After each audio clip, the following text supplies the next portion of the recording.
sûr, vous avez rendez-vous. Ok, je vais regarder. C'était à quel nom? Très bien.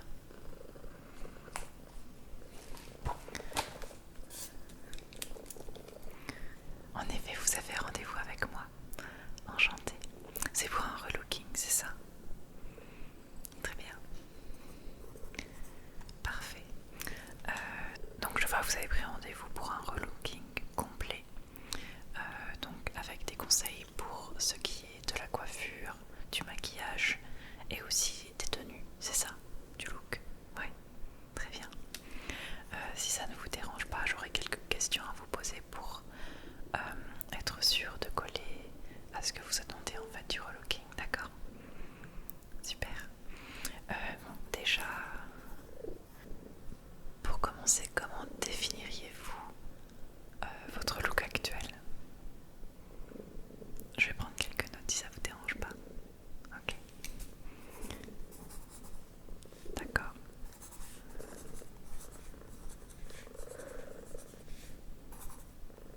Ok, très bien. Ok. Et donc, pourquoi précisément avez-vous pris un rendez-vous pour un relooking? Très bien. Des attentes particulières, des points d'attention? Ok. Très bien. Ok, je vois.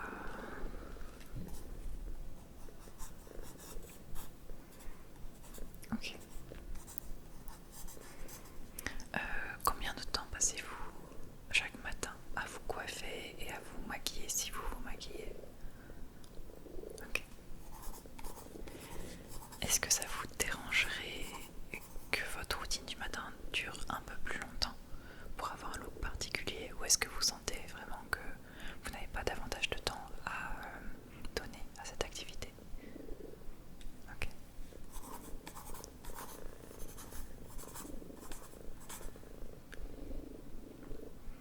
Très bien. Concernant les vêtements, est-ce que vous préférez le confort ou le look, le style? Ok.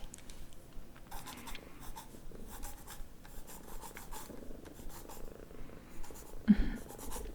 Est-ce qu'il y a des couleurs particulières que vous n'aimez pas, ou des motifs peut-être? Ok. Ok.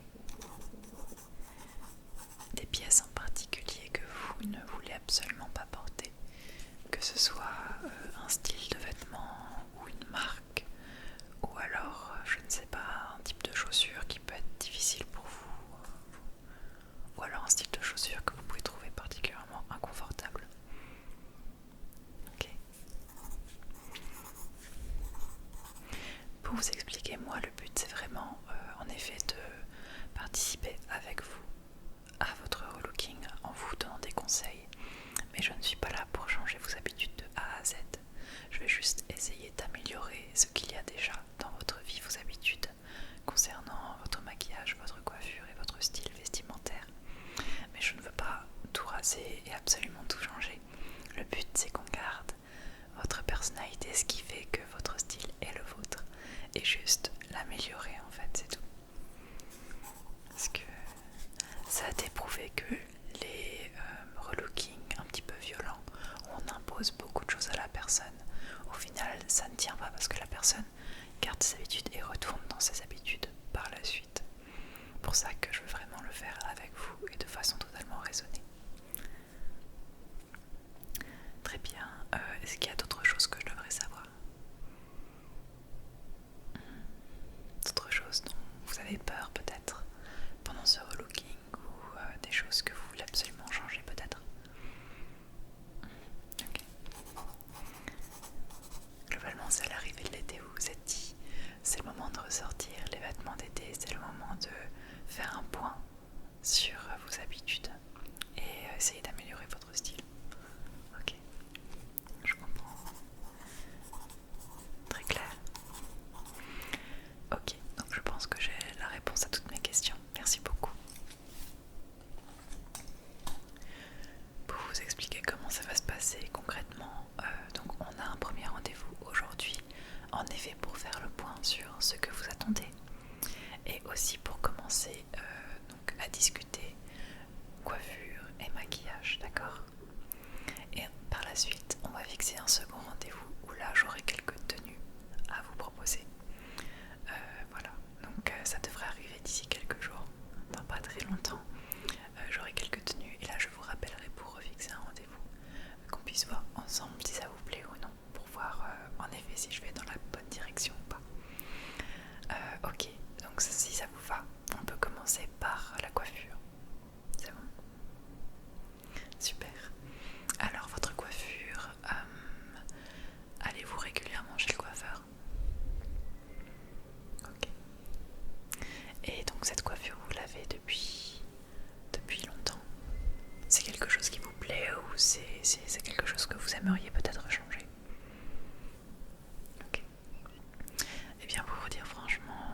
protéger peut-être à la brosse ou pas du tout?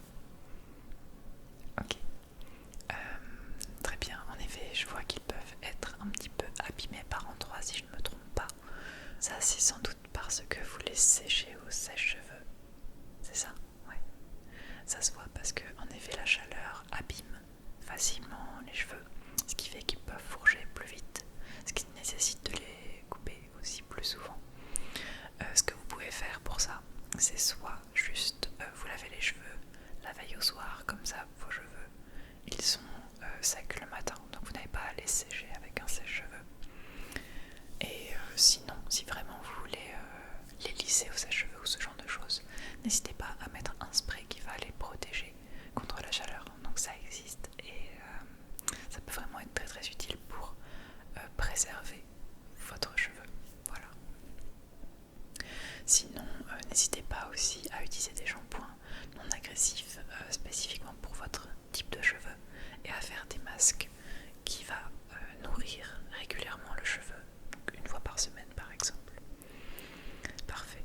Ce que je peux vous proposer, c'est d'avoir une coiffure un peu plus travaillée pour l'été sans trop d'efforts, puisque j'ai compris que vous ne souhaitiez pas passer beaucoup de temps à vous occuper de vos cheveux le matin, ce que je peux tout à fait comprendre. J'ai un spray que je vais vous présenter à l'instant, qui est un spray en fait salin enrichi en huile. Ça veut dire que en fait c'est un spray qui va donner un petit côté wavy à vos cheveux, comme si vous étiez baigné dans la mer et qu'ils avaient séché naturellement. Donc c'est vraiment très sympa, particulièrement pour l'été. Et l'intérêt de ce spray spécifique, c'est qu'il y a aussi un petit peu d'huile de noix de coco à l'intérieur pour les nourrir. Petit 1. Et petit 2, il protège aussi des UV. Ce qui est vraiment génial en été, de protéger les cheveux des UV, mais surtout le crâne. Parce que comme vous le savez, en été, il faut vraiment essayer de se protéger des rayons du soleil.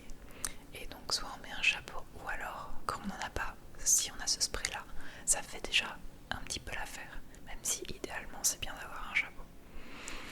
Donc voilà, je vais vous lire ce qui est écrit à l'arrière. Spray salin enrichi en huile, séchage à l'air libre.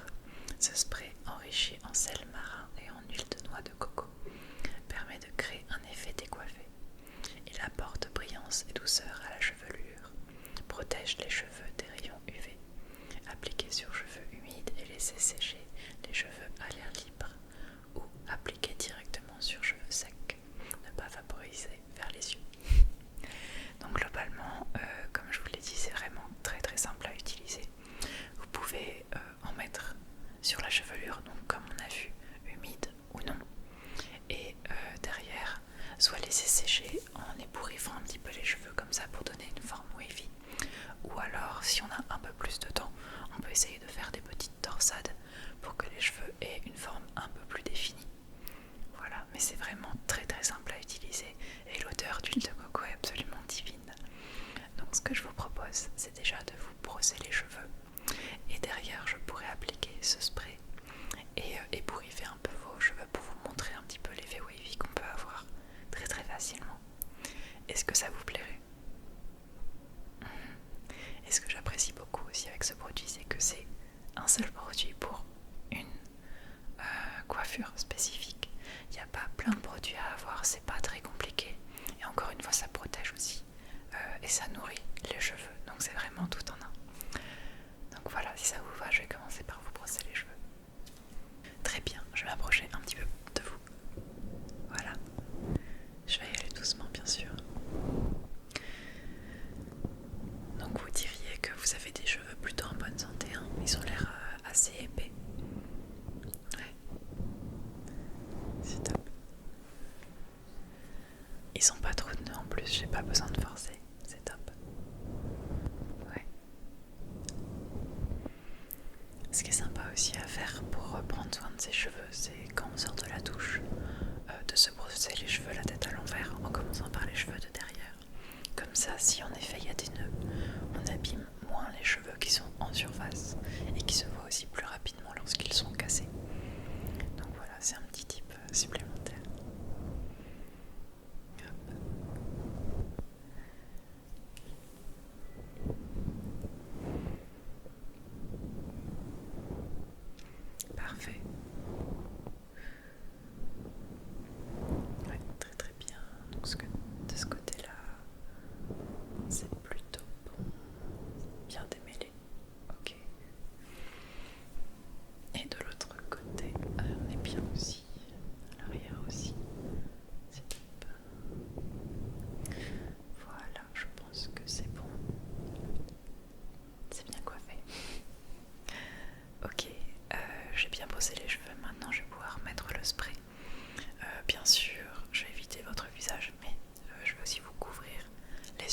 être sûr que vous n'en ayez pas dans les yeux, d'accord?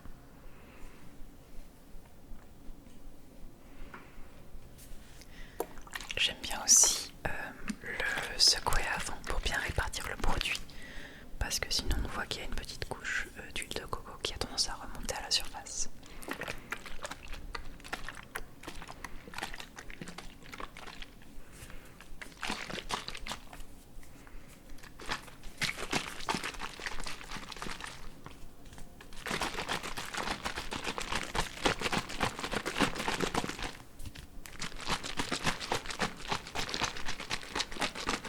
Ok, je pense qu'on est bon. Voilà. Hop.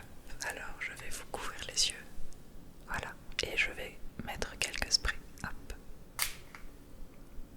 Parfait. Très bien. Et je vais le côté maintenant. Hop.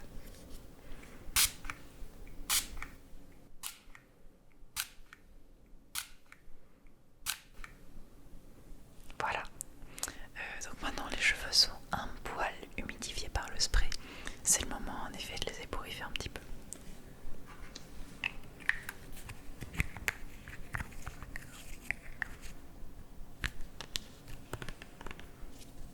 On voit bien justement l'huile de coco en suspension, j'ai l'impression.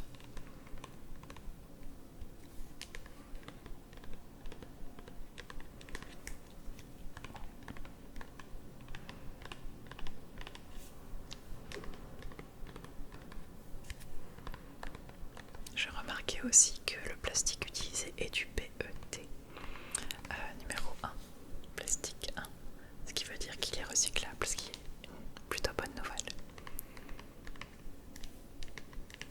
Voilà. Maintenant je vais ébouriffer doucement les cheveux. Voilà, en les remontant vraiment comme ça. Ouais, exactement. Hop, délicatement. Parfait. Et ça prend très facilement la forme, ça se voit. Et derrière, on n'aura plus qu'à attendre que ça sèche un petit peu davantage pour vraiment que ça garde la forme et que ça ne bouge plus. Mais voilà, c'est assez mobile quoi, c'est pas un spray qui va figer totalement les cheveux et la coiffure. Donc c'est vraiment très très naturel quoi. C'est vraiment du bien. Voilà. Donc peut-être pas à faire tous les jours, mais bon, quand on a envie un petit peu de changer ou quand on a quelques minutes à se consacrer à sa coiffure, c'est l'occasion. Voilà, je pense qu'on est bon. Hop. Très bien. Voilà, n'hésitez pas maintenant à ébouriffer comme ça. Et voilà, à vous s'approprier la coiffure. Ouais, vous savez bien, vous en pensez quoi? Ouais, le spray sent vraiment très très bon, tout à fait. Ouais, je pense en effet que c'est très très joli. Et c'est vraiment très naturel encore une fois, mais voilà. Avec le petit maquillage que j'ai prévu derrière, ça va vraiment être très très sympa. C'est parfait. J'adore. Ok. Je pense que c'est bon pour les cheveux. Est-ce que vous avez des questions par rapport au produit que je vous ai montré ou à ce que je vous ai dit? Ouais, ça protège en effet des UV. Mais voilà, encore une fois, faut toujours garder en tête qu'on ne doit pas forcément s'exposer au soleil entre midi et 2, et même globalement en milieu de journée. Et ça ne remplace pas un chapeau très clairement. Donc maintenant c'est l'occasion de se trouver un bob, puisque les bobs reviennent à la mode, et de l'avoir sur la tête tout l'été. En plus, je pense que ça irait plutôt bien avec la coiffure qu'on vient de faire à l'instant. Donc si ça vous va, on peut passer au maquillage maintenant. Ok. Est-ce que vous portez quelque chose sur la peau, sur le visage à l'heure actuelle?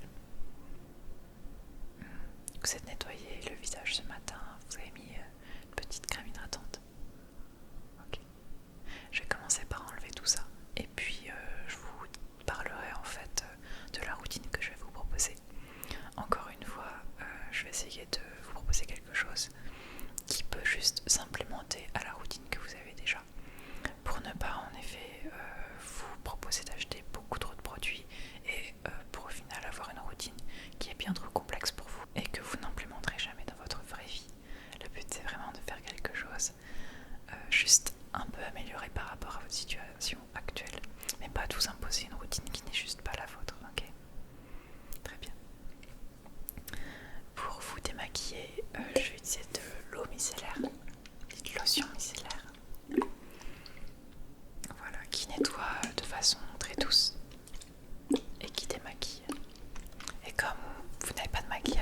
actuelle, je vais pas en mettre beaucoup ni trop insister.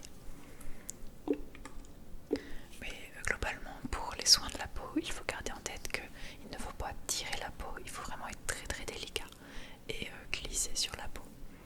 Je pense que souvent on a tendance à frotter et il faut vraiment pas frotter le visage, il faut être très très délicat, quitte à prendre un peu plus de temps.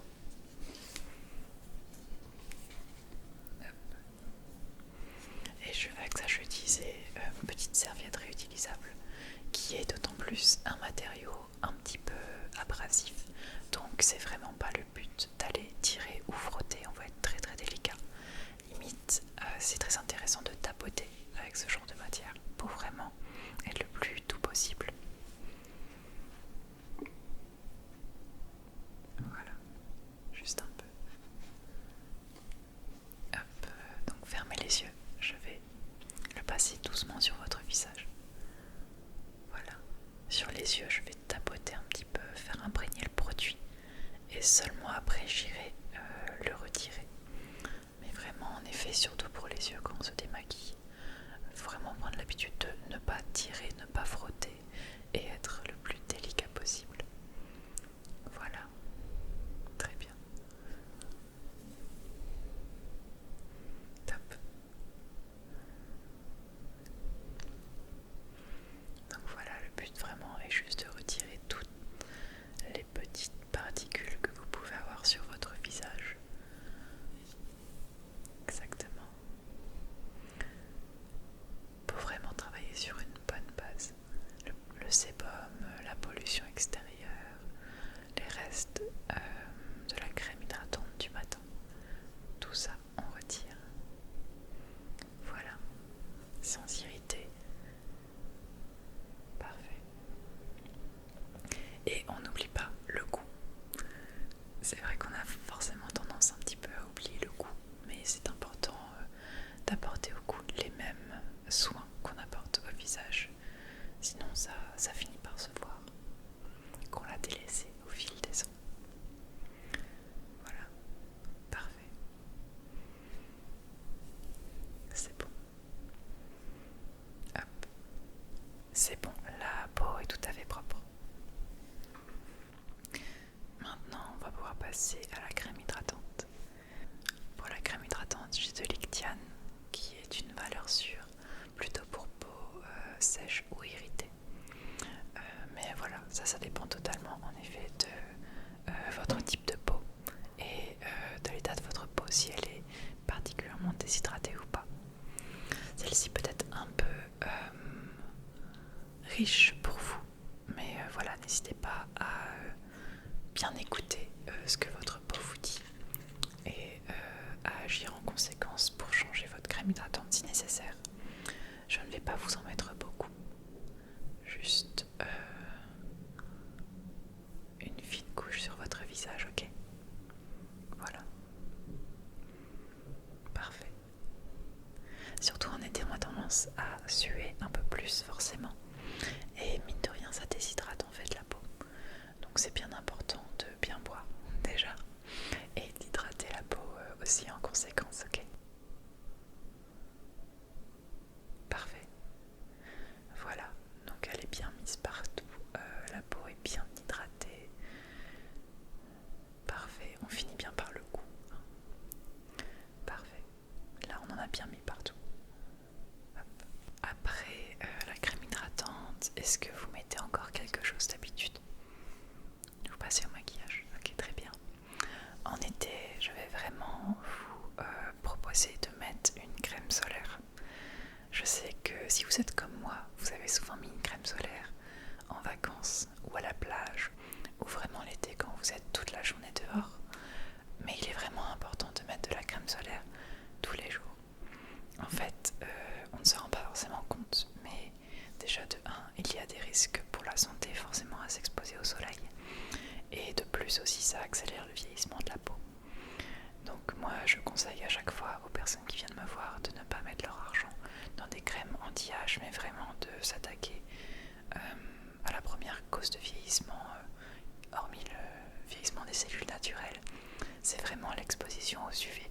Si vous retirez ça, votre peau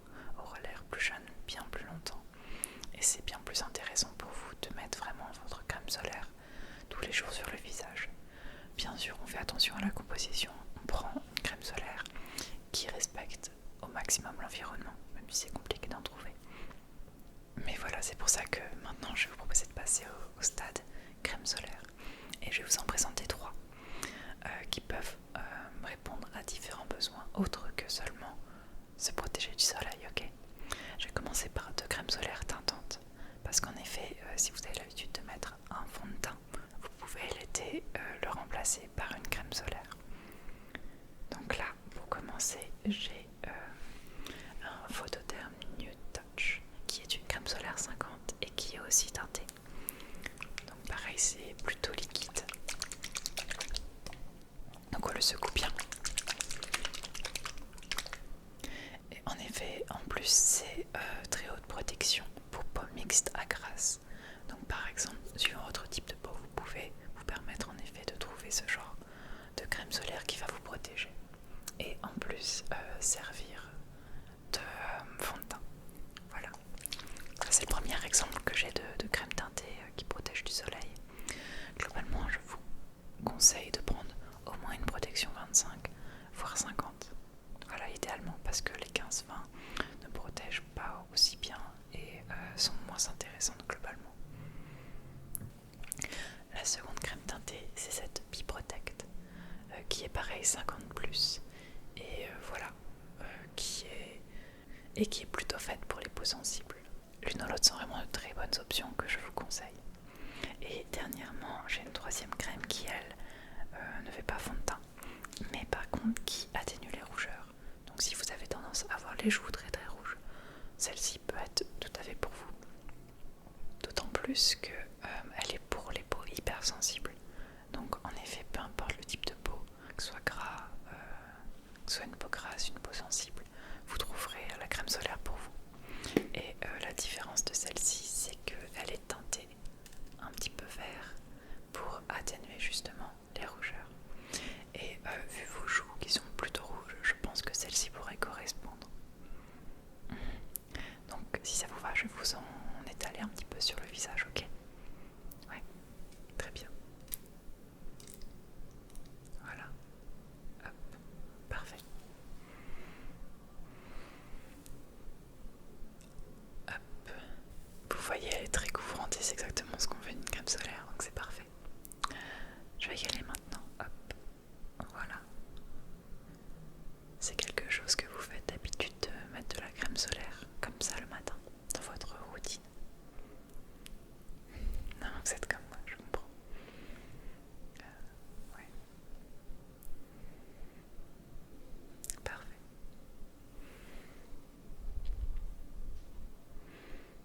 Hop.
jusqu'à la fin de la journée.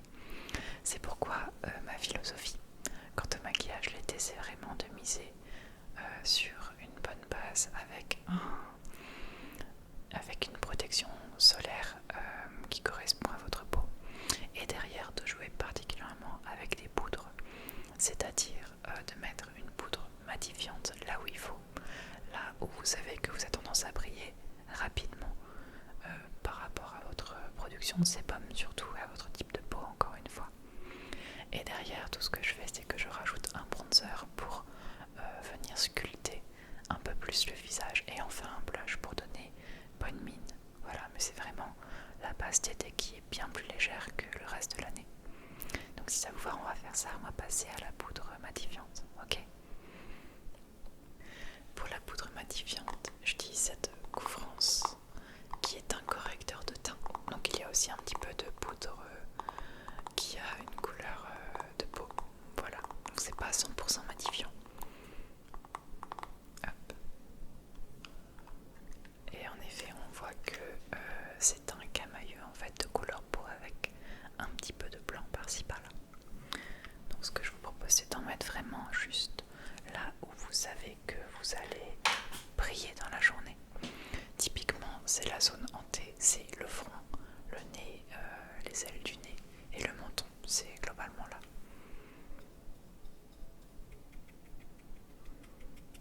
Voilà, donc je vais y aller délicatement, vraiment mettre un peu sur le front, le nez bien sûr, les deux côtés du nez et le menton, parfait.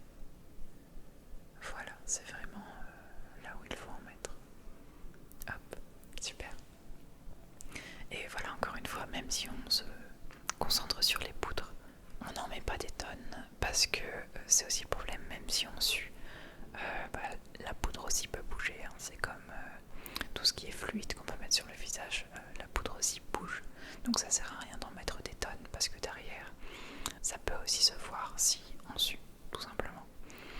Donc deuxième produit, c'est le bronzer. Donc pour le bronzer, je prends juste une teinte qui est plus foncée que ma teinte naturelle de peau.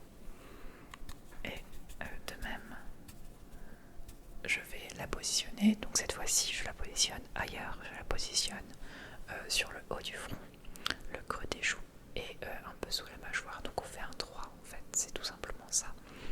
Et c'est très très important de bien estomper pour ne pas avoir des grosses marques de maquillage. Parce que ça se voit rapidement. Et voilà, je propose qu'on parte plus vers un look naturel, qui est ce qui vous plaît d'habitude, qui est ce que vous faites plutôt naturellement chez vous. Voilà, parfait. Quitte à étaler un petit peu sur le cou aussi. Parfait. Et donc, je fais le deuxième côté aussi. Parfait, voilà. Après, voilà, c'est à adapter aussi à votre morphologie.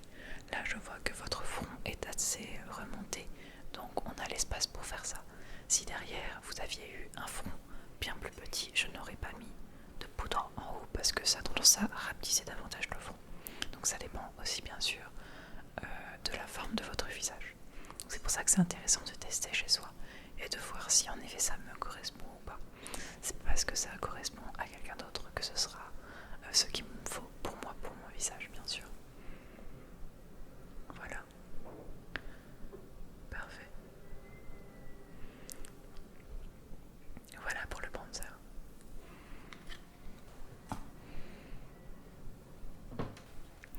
Et on finit par un blush.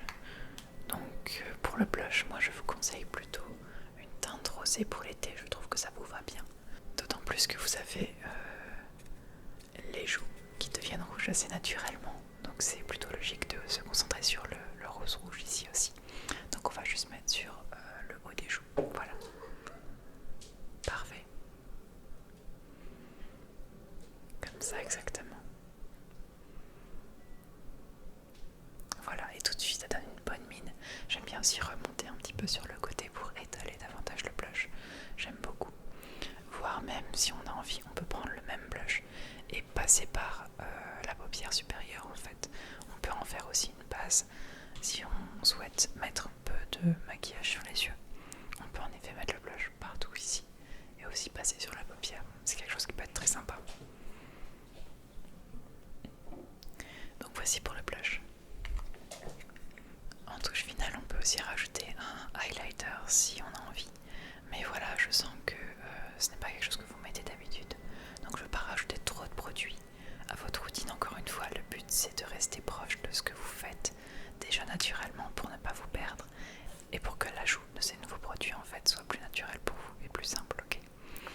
Donc là on avait le teint qui est magnifique. Pour les lèvres, je vous propose vraiment de faire très très simple, surtout l'été. Mettez un gloss si vraiment vous voulez faire quelque chose au niveau des lèvres, mais je vous conseille vraiment juste de les hydrater, de mettre un baume hydratant régulièrement et c'est tout. Ça me semble juste qu'il ne faut pas besoin de mettre un grand rouge à lèvres, voire un rouge à lèvres rouge si vraiment vous en avez l'envie. Mais je vous propose vraiment un look plutôt naturel, en effet, où vraiment on va juste hydrater les lèvres et voilà, avoir vraiment ce look très très naturel, presque un make-up, no make-up, et voilà, vraiment se concentrer sur un teint sain et allé et faire un minimum sur les lèvres et les yeux. Concernant les yeux maintenant, moi je vous propose aujourd'hui juste de mettre un petit peu de mascara, donc vraiment presque rien, pour vraiment se concentrer encore une fois sur ce teint allé. Mais il est aussi possible pour vous de jouer avec quelques ombres à paupières, couleur naturelle, couleur marron, si vous voulez davantage sculpter en fait vos yeux. Donc c'est quelque chose qui est possible. Je vais vous montrer deux couleurs qui seraient sympas pour vous. Donc c'est vraiment un basique que moi j'utilise tous les jours en fait. C'est juste deux couleurs, donc on voit qu'il y a deux marrons différents, un peu plus clair, un peu plus foncé. Et avec ça en fait on a une base et on a un marron plus foncé qu'on va pouvoir sculpter en fait, aller dans le creux de la paupière, assombrir cette zone là et vraiment intensifier légèrement les yeux. Quelque chose d'autre que vous pouvez faire par rapport à vos yeux, c'est par rapport à vos sourcils. Ce qui se fait à l'heure actuelle en fait, c'est juste de mettre un petit peu de savon sur une petite brosse et d'aller plaquer en fait les sourcils pour leur donner une forme et que ça ne bouge plus. Donc ça c'est plutôt intéressant aussi à faire. Mais encore une fois, si ce n'est pas dans votre routine à l'heure actuelle, je ne vais pas vous donner trop de propositions non plus pour ne pas vous noyer. Et donc c'est pour ça que je vous conseille de juste mettre un petit peu de mascara. Vraiment quelque chose de très discret, très simple. Parce qu'encore une fois, la star aujourd'hui pour moi c'est vraiment le teint qui a été fait d'une belle façon et qui voit très bien. Pour le mascara, là j'utilise ce mascara de Avril qui est en teinte marron. Donc voilà, c'est vraiment juste pour intensifier légèrement les cils, mais ça va rester naturel hein, très clairement. Hop, pouvez-vous fermer les yeux? Merci. Parfait. Donc voilà, ça a vraiment fait ça fait vraiment de beaux cils fins et longs et pas du tout de paquet. C'est ce que j'aime beaucoup avec celui-là, c'est que c'est vraiment très délicat. Voilà, des deux côtés. Très bien.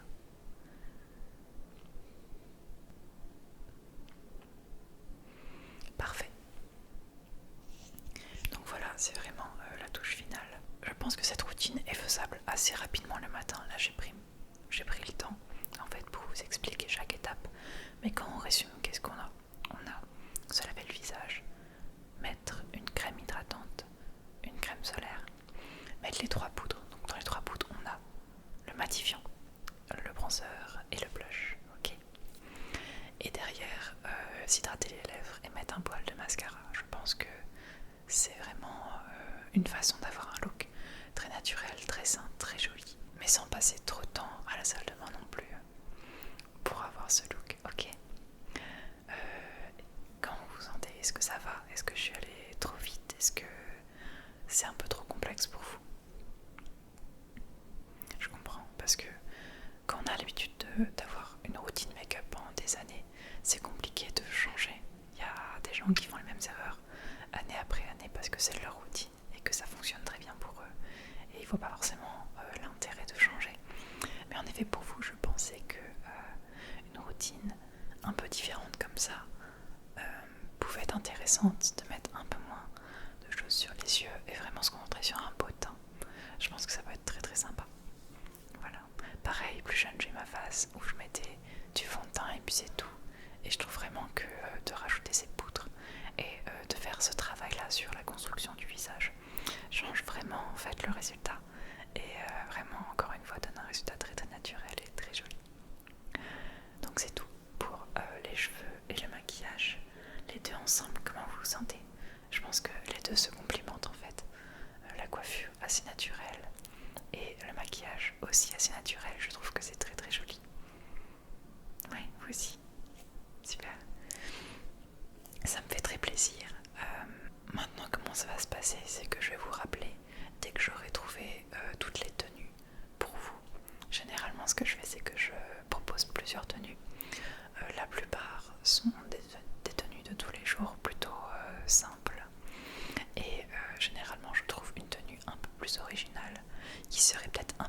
votre style en temps normal, mais qui vous permet d'essayer quelque chose de nouveau. Et pourquoi pas d'avoir un coup de cœur sur une pièce. Donc je m'affairai à trouver cette tenue-là. Et je vous appellerai pour convenir d'un rendez-vous dès que ce sera fait. D'accord? Donc je vous montrerai les tenues, je vous en parlerai un petit peu. Bien évidemment, on travaille avec beaucoup de seconde main. Et on évite bien sûr tout ce qui est fast fashion, donc H&M, Zara, on n'achète pas dans ce genre de magasin du neuf. Voilà, c'est nos convictions. Donc tout ce que vous verrez sera soit d'occasion, soit en effet des marques qui ne sont pas de la fast fashion. Donc ils font attention aux conditions de production et